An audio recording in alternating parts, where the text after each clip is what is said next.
Well, and in sports tonight, Gab Ellison has a lot in stock for us in the sports studio. Let's meet him. Latest world sports. Football. FIFA Women's World Cup 2023. Striker Cristiano Girelli came off the bench to head an 87th-minute winner in Italy's Women's World Cup opener against Argentina. It looked as though Italy were going to be frustrated in Auckland by a gritty defensive performance from Argentina before substitute Girelli came good to earn the 1-0 victory. The experienced Juventus player had replaced Giulia Dragoni in the 83rd minute, taking over from the midfielder, who at the age of 16 years and 259 days became one of the youngest players in the tournament's history. Cristiana is a leader, a captain of this group, said Italy manager Milena Bartolini of the match winner. She is always there and we know what she can give. We are very happy. We know how important it is to start such a tournament well. Bartolini had no hesitation in giving a start to youngster Dragoni, who only made her debut for the senior side on 1st July. But ultimately, it was the 33-year-old Girelli who made the difference. Giulia is the talent of Italian football, said Bartolini of the teenager. She was ready and she did well playing in a big stadium. If they are here, it is because they deserve it. Come the crunch moment of an often touchy game. Girelli got on the end of Lisa Boateng's cross and looped the ball over Vanina Correa in front of a crowd of 30,889 spectators. Italy had earlier seen goals by Ariana Caruso and Valentina Giscienti ruled out for offside. Italy also included 18-year-old forward Chiara Beccari from the start. They go to Wellington next to play Sweden, who also have 3 points in Group G on Saturday, 8:30 BST. Argentina's next against South Africa and Dunedin on Friday, 100 BST. Alexandra Popp scores twice as Germany trounces Morocco 6-0 as African team makes Women's World Cup history. Alexandra Popp scored twice as Germany dominated Morocco 6-0 at the Women's World Cup on Monday in what is the biggest scoreline of the tournament so far. Popp, 32, headed home twice in the opening half to steer her country to an important 3 points in Group H, ahead of Colombia and South Korea, who play tomorrow.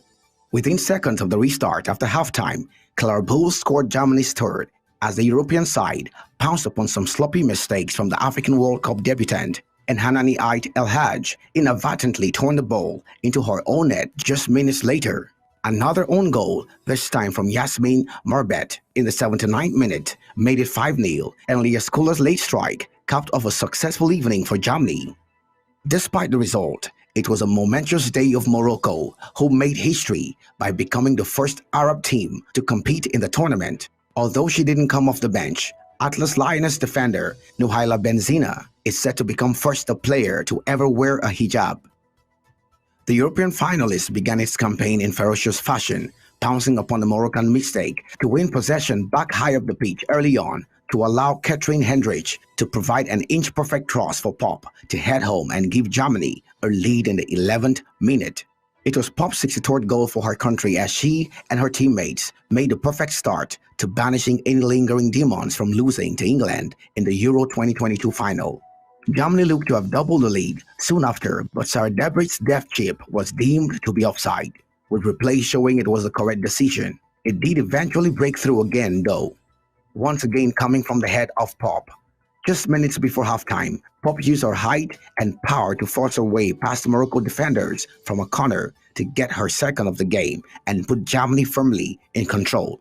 Although the scoreline suggested Germany was easing to a result, it was anything but simple, with Morocco looking threatening on a counterattack with plenty of energy and endeavor. However, the result looked certain within 23 seconds of the start of the second half. A wayward pass was immediately capitalized on by Germany, and after the ball had cannoned off the post, Bull was able to power home her team's third goal. Despite the result looking out of their grasp, Moroccan players didn't appear to lose hope, with Anissa Lamari calling home what looked like a glorious goal, only for it to be ruled out for offside. Unfortunately for Morocco, the goals didn't stop for the two-time World Cup winner, with Ait El Hajj unintentionally turning into her own net. As the game opened up with Morocco looking to channel the success of its male counterpart at the 2022 World Cup as it reached the semi-finals in Qatar, searching for its first ever goal At the tournament, space opened up for Germany and chances began to flow. Mrabet's late own goal from a scramble off a corner, Morocco goalkeeper Khadija Ermichi had punched the ball off her head into the back of the net, kept up the scoring, and Skuller's goal strike wrapped up an emphatic victory for the Germans. In total, it was a strong display for Germany and show why it has been earmarked as one of the favorites to make a deep run in the competition. Rugby Union. De Jong, Director of Rugby, leaves Cardiff after investigation. Cardiff Director of Rugby De Jong has left the club after an investigation into bullying allegations. The 55-year-old was suspended on April 20th, just before Cardiff's final game on the 2022-2023 season. Young categorically denied the accusations, and an independent investigation was launched. A barrister concluded there was insufficient evidence to support the bullying allegations made against the former Wales prop. However, Young and Cardiff agreed to his departure after their working relationship became strained.